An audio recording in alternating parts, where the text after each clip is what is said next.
A half slip up and it's game on. Inter stopped in Udine after 8 wins on the trot and bringing hope back to Roma. With a 5-point gap and 18 games to play, Serie A holds its breath for a Scudetto with everything still to play for. For Roberto Mancini's side, there's a need to see off Empoli to at least keep their lead stable and to send out an important message. Don't kid yourself, we're not on the slide.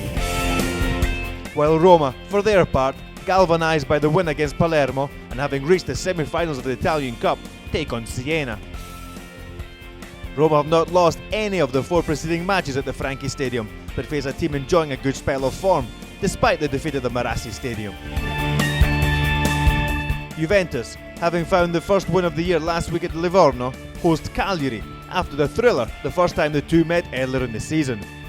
And if Claudio Ranieri has to do without the suspended Cristiano Zanetti and Vincenzo Iaquinta, the Sardinian side have to face the hoodoo of having won only once at the home of the Bianconeri 40 years ago.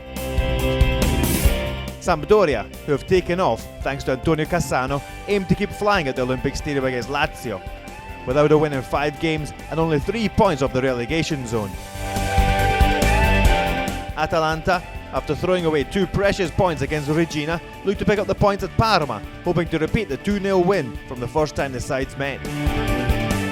Genoa must put the defeat at the San Siro to the back of their minds as they take on Catania at Luigi Ferraris Stadium, without Omar Milanetto and moreover without goalkeeper Rubens Rubinho, both suspended. The first match of game day 21 is at the Barbera Stadium between Palermo and Livorno.